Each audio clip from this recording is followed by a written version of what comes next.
When J.B. Spence looks for a case to take to court, he says he looks for 3 different types of tragedy: a brain-damaged baby, a quadriplegic, or a mother in a coma. If he wins the case, he can make over $1 million. Spence has been called the Dean of Medical Malpractice Attorneys, and right now he's at the heart of a major national issue, the medical malpractice crisis. Spence will tell you he's a victim's advocate, but others will say he's out for himself.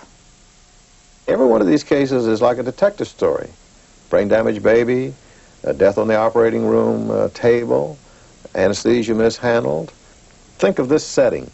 We have an operating room, and it's down in the bowels of the hospital, and it's behind closed doors. And the patient is unconscious, and in that room you have a couple of nurses, and a surgeon, and an anesthesiologist, and the patient dies. Now, how on earth, under those circumstances, can one prove that it was done carelessly? An enormous challenge. J.B. Spence is a Miami trial lawyer and a self-proclaimed victim's advocate. On any given day, he's easily found around town, taking shots at his favorite adversaries. When I say rotten doctors and lying doctors and dishonest doctors, and frankly, to tell you the truth, I enjoy suing the bastards. Well, Spence and his fellow lawyers have earned a lot of money suing doctors. In fact, critics argue that lawyers are the only winners in Florida's medical malpractice crisis. In 2 decades, Spence alone has won 29 lawsuits of $1 million or more. He protects his client. He cares about them. He makes sure that, he's there to help you. Judy Hark lost her leg because of medical negligence. Spence got her $3.5 million. If J.B. Spence hadn't been my lawyer, there's a good possibility we would have just faded away. Linda Paddock sued her psychiatrist. Spence got her $2.1 million. I see J.B. Spence as a white knight, a very gallant person who comes to your rescue. I would say J.B. Spence is a good lawyer who gets great cases. Stanley Rosenblatt is a prominent Miami trial attorney and the author of several books on trial law and medical malpractice. He's a feisty guy. He is very high profile, loves publicity, loves to make speeches. He knows how to ingratiate himself. And I think the strongest thing that he has going for him is he comes across to the jury as a regular guy, a street guy. How important is it to you to get the right jury? the right jury is about 75% of the case. 75% of the case. If justice is determined by who has the shrewdest attorney, then J.B. Spence's clients are in good hands. His genius for picking sympathetic juries is matched only by the theatrics he uses to sway them. And it's my leg that they took off. They took my leg away from me, and it hurts. And it hurts. Sometimes Spence will cry and even faint to make his point. His performances are legendary. Witness the case of Linda Paddock. Spence convinced a jury that her psychiatrist was negligent because he was unavailable when she, in a psychotic state, set herself on fire. The jury awarded her $2.1 million. The case is on appeal. J.B. Spence asked me to remove my blouse in the courtroom. And because J.B. asked me to do it, I did it. That was done so that when I got to the final argument, I could say, part of the evidence in this case is seeing the terrible burns on this lady. Part of the evidence is remembering that they would put her in a tank and with brushes and scrub all the scabs off. And she would scream in terror and have to give her drugs to go in that burn tank. And I said, that pain is as exquisite as if I put a branding arm on her, you know. And I looked over at the jury. And I remember looking into the jury's eyes, looking for their understanding. And I said, and this lady, you saw her all over her body, back and front, ears, breast, the whole thing. 3rd-degree burns. And that's why we want $2 million in her case. For her pain, her suffering. You make a plea on behalf of a victim, and then you take half or a third of what they get. Never half. Used to. Well, some lawyers may have charged a 50% contract. But you've charged 45. You've Yeah, charged a third. Yes. You get a lot of money after pleading for this victim. You walk away with a lot of money at the end of that. Well, is there something wrong with that? We're trying to practice medicine, and we're being severely hurt by these multi-million-dollar lawsuits. Which are White knight to some, villain to others. The freshman class at the University of Miami's medical school. People that really make the money are a man like Mr. Spence. Not the person, that is true, not the person who was injured at all. How can you account for the fact that you're going to take $300,000 out of $1 million lawsuit when the patient was innocent and you had nothing to do with any of the damages because done? I am the person who got them the money.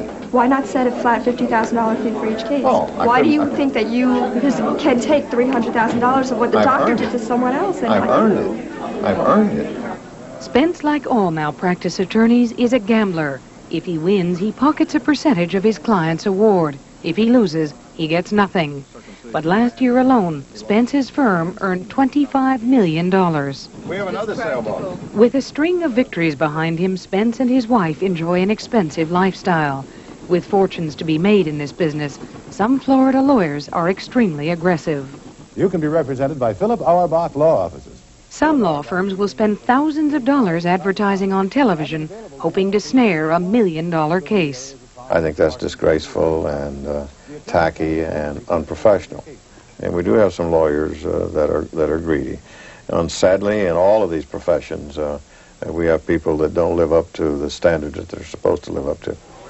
J.B. Spence does not advertise on TV, but he will take referral cases and work with those who do, lawyers like Philip Auerbach. In fact, Spence recently became co-counsel on a lucrative case with Auerbach, a lawyer with a reputation for excessive advertising and excessive fees. Spence himself once described Auerbach's practices as scandalous and greedy, but that didn't stop him from taking the Linville-Ayton case, a case that became front-page news.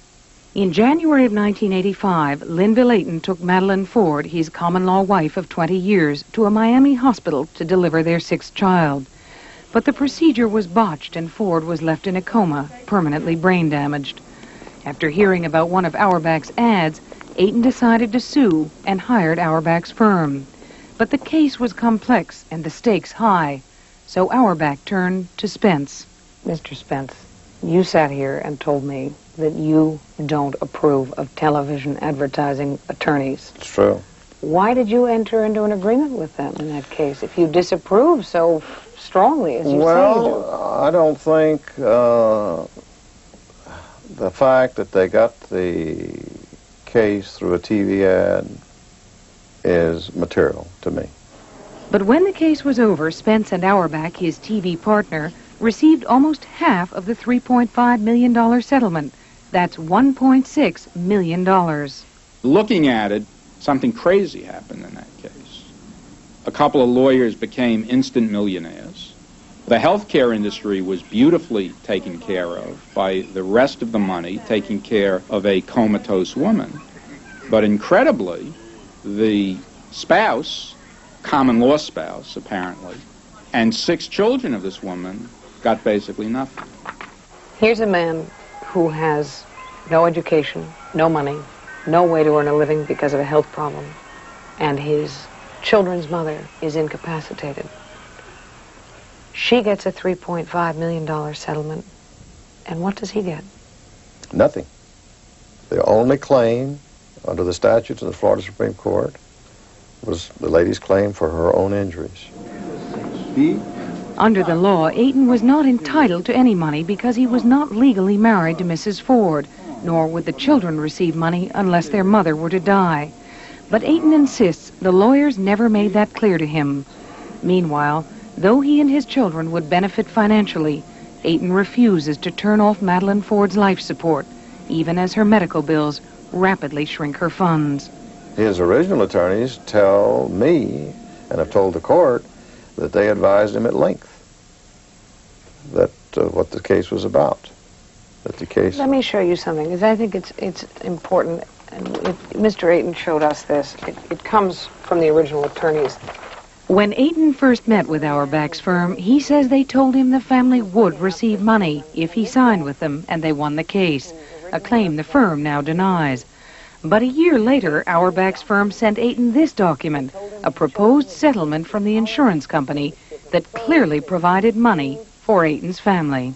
Don't you think he'd believe something like that? Well, I would assume that he would believe it if the lawyers told him that. It's on paper. Well, I know. The second thing I'm going to say is that he wasn't told the truth. The lawyers lied to him? Well, it must be apparent to you and to me if we read that he was told that they were going to get a lot of money for his children. That's not the truth. Okay, then let me ask you this. Wasn't it your responsibility as the lead counsel to know that? Well, we told him. But to know that these lawyers had promised him money for his children? Well, he fired those lawyers.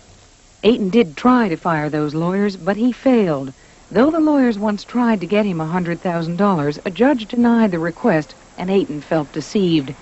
He then decided to fire Auerbach, but keep Spence. But according to witnesses, when he went to see Spence with his new attorneys, Spence cursed and threw them all out of his office. Under the law, Ayton was Madeline Ford's guardian and had the right to fire any of her attorneys. Instead, Spence's firm persuaded a judge to limit Ayton's rule, stopping him from firing anyone, including Spence. How much of a fee did you actually get from that case? I think we charged $800,000. And the other lawyers got? $800,000. So that's $1.6 million? Mm-hmm. The point is, isn't it a little ironic that there's this enormous settlement and this man is out trying to feed his children? Well, ironic could be one word, but that is not my fault, and that is not my responsibility. But if he hadn't brought the case, you wouldn't have the $800,000. Well, I wouldn't say that. We did a job for a client. He's not my client. He's not my client, and the children are not my client.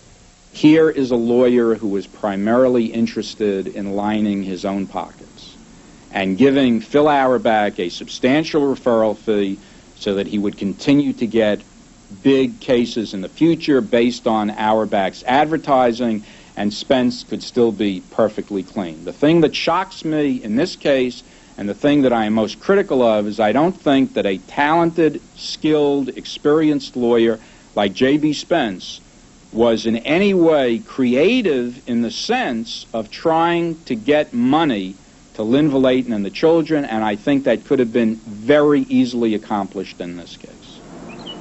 I used to believe that the plaintiff's lawyers, such as myself, were the white hat guys. I no longer believe that. Unfortunately, there are no white hats. We all stink. We all stink. We're all greedy. This may surprise you. I have a clean conscience about the matter, and I don't feel good about it, but I don't feel guilty either, and I feel hurt, truthfully, that I was painted as such a bad person. A postscript. After the case of Linville Ayton made news, Spence announced that he would donate $10,000 to the family and urged others to do the same. Meanwhile, with the help of a new attorney, the Ayton family now receives $24,000 a year for food and clothing.